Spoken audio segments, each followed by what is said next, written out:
Todas as coisas são possíveis. Neville Goddard. 3 de novembro de 1967. Jesus Cristo é a verdadeira identidade de cada um. Seu nome, para todo sempre é Eu. Portanto, quando você diz Eu sou, você está declarando sua verdadeira identidade. Você acredita que todas as coisas são possíveis para alguém chamado Jesus Cristo, mas não para você? Se você faz isso é porque você não sabe quem você é. Em 1929, acreditando que Jesus Cristo era outro, estive em sua presença. Nos abraçamos e me tornei o amor infinito que contemplei, pois naquele momento fui incorporado ao seu corpo e me tornei um com o Senhor ressuscitado. A Escritura nos diz: e ninguém jamais viu a Deus, exceto o seu Filho unigênito, que está no seio do Pai, ele o deu a conhecer. Isto é verdade, pois 30 anos depois o Filho único de Deus se deu a conhecer a mim. Quando fui incorporado ao corpo de Deus, pensei que era Neville. Mas 30 anos depois, quando David, de fama bíblica, explodiu por dentro e me chamou de pai, eu sabia que era Deus. Embora para mim o Davi que disse: eu contarei o decreto do Senhor. Ele me disse: tu és meu filho, hoje eu te gerei.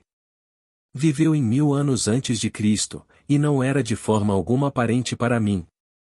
No entanto, agora conheço a verdade das palavras.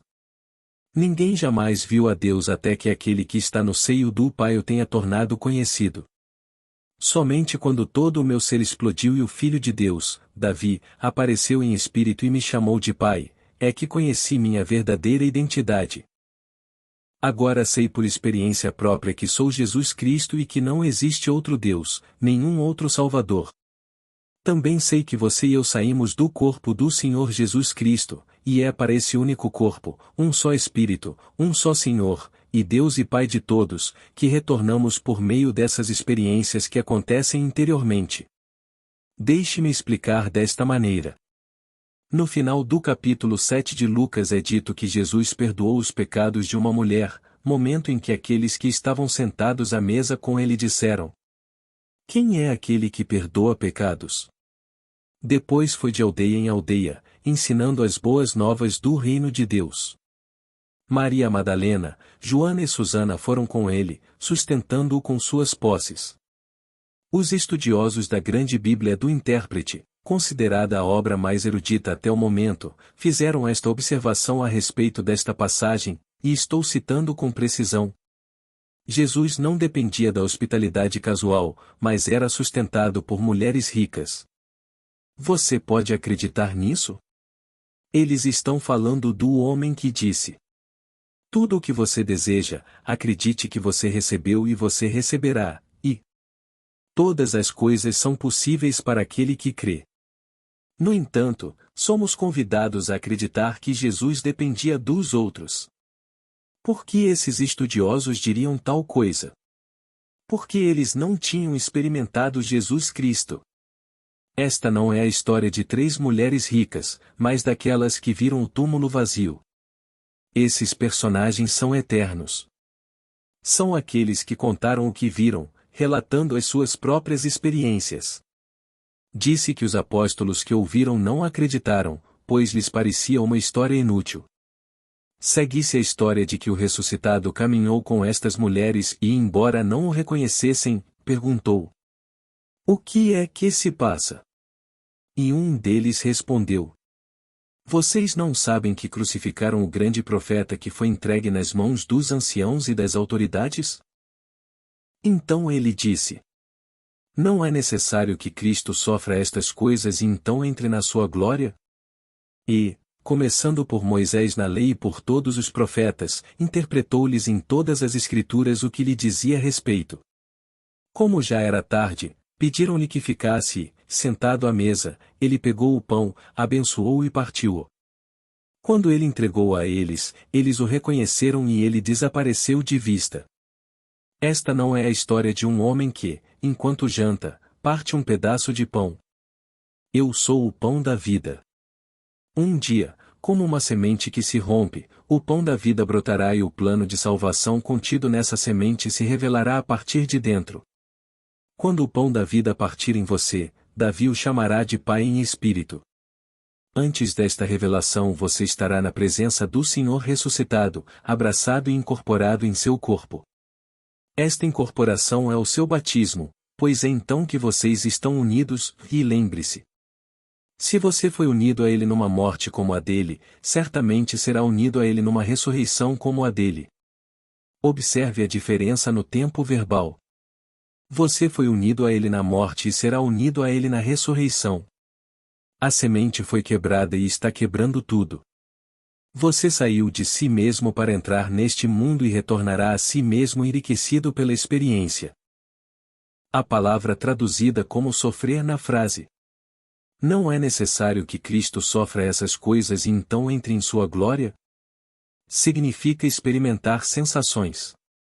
Para experimentar sensações, você se esvaziou do seu ser divino e aceitou as limitações de um escravo. Você se comprometeu até a morte, para experimentar suas sensações. Tornando-se um com a morte, você a supera ao partir este pão e nasce de dentro, pois a menos que isso aconteça, você não pode entrar no reino de Deus.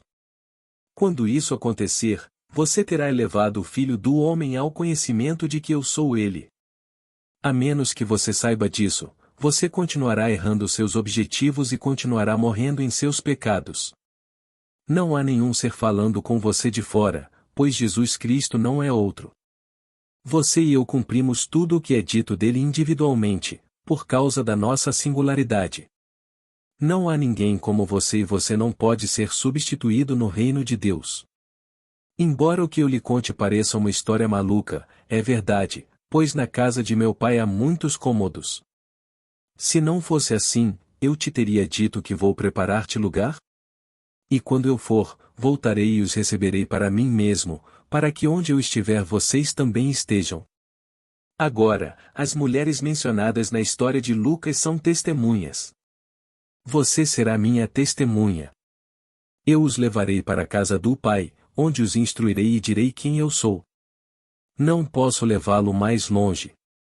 Você deve encontrar o Pai em você, e isso você nunca fará enquanto me olha como outro. Quando você me vê, você vê o Pai, mas eu não sou o Pai quando você olha para mim. Você encontrará o Pai somente quando seu filho unigênito, Davi, te chamar de Pai.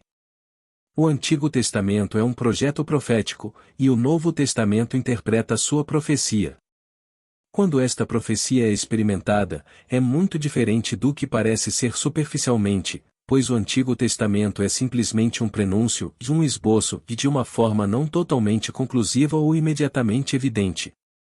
Quando isso acontecer em você, e acontecerá, você nascerá do alto e descobrirá o Filho de Deus, que o revela como seu Pai. O templo do seu corpo espiritual será rasgado de alto a baixo e o Espírito Santo descerá sobre você em forma corporal como uma pomba. Então o plano de salvação de Deus terá se cumprido em você. Os homens, considerando-se muito bons, estão dizendo que Jesus foi mantido por mulheres ricas, e milhões de pessoas acreditam neles. Há pessoas na minha profissão que apontarão para esta passagem e conseguirão que mulheres ricas os apoiem, e o farão. Acreditando que estão fazendo a obra de Deus, como você ordenharia vacas? Como poderia um homem que disse: tudo o que você deseja, acredite que você recebeu e você receberá, depender do apoio de mulheres ricas? Ofereceram-me diamantes, joias de todos os tipos, dinheiro, a minha renda paga durante 5 anos de cada vez, todo o tipo de coisas, mas nunca aceitei nada disso. Paguei todas as minhas dívidas, mas não através de presentes como estes. Quando me disseram que essa era uma prática comum, assegurei-lhes que não era comum e não estava interessado no que eles ofereciam. Mas as mulheres mencionadas em Lucas eram suas testemunhas, aquelas que registraram suas visões para apoiar sua afirmação. Pois é preciso ter provas de que tudo o que é dito sobre Jesus Cristo, nas Escrituras, foi experimentado por ele. Não deveria Cristo experimentar essas sensações, essas emoções, e então entrar em sua glória? Preciso que as Escrituras sejam confirmadas, pois não estou falando com você apenas neste nível, mas em todos os níveis do seu ser. Um amigo me seguiu de lugar em lugar, de nível em nível, enquanto eu ensinava as Escrituras.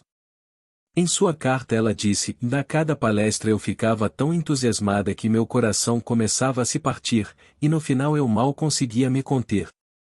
Não nos é dito: "Nossos corações não arderam dentro de nós quando ele nos abriu as Escrituras?" O que mais está lá? Se você ler o relatório de um médico no jornal matutino e lembrar o que o mesmo médico relatou há um ano sobre a mesma condição do coração humano, descobrirá que o médico se contradisse completamente. Ou talvez ele esteja apenas citando outro médico. Bem, se há 1 milhão de médicos, você sabia que encontrará 1 milhão de tratamentos diferentes para a mesma doença? Os tratamentos estão mais na moda do que as roupas que você veste, mudando frequentemente, mas a palavra de Deus é para sempre. Dizem-nos: "Eu sou de cima. Você é de baixo. Você é deste mundo. Eu não sou deste mundo." Se isso for verdade, como as Escrituras podem ser seculares? Ele está lhe dizendo que pertence a uma região totalmente diferente. Que ele vem do crânio, onde foi enterrado no início dos tempos, e não do ventre de qualquer mulher que dê à luz filhos no tempo. Tudo o que você já fez foi feito por Cristo. Ele é a sua vida e sem Jesus Cristo em você, você não poderia respirar. Permitindo que tudo aconteça, ele vivenciará tudo, como você. Acredite literalmente em cada preceito, pois ele será cumprido literalmente. Acredite que todas as coisas são possíveis para você e que você é o que deseja ser. Persista nessa suposição e ela se transformará em realidade. Tendo assumido a vida que você vive agora, ninguém poderá tirá-la de você além de você mesmo. Você tem o poder de abandoná-lo, não estando mais consciente dele, e o poder de retomá-lo através da consciência. Você é o Cristo cósmico que pregou seu poder na humanidade em 6 vórtices como a estrela de David de 6 pontas. No momento de puro êxtase, Deus começou uma boa obra em você, e Ele a completará à medida que seu estado predestinado se desenrolar a partir de dentro. Agora, vamos entrar no silêncio.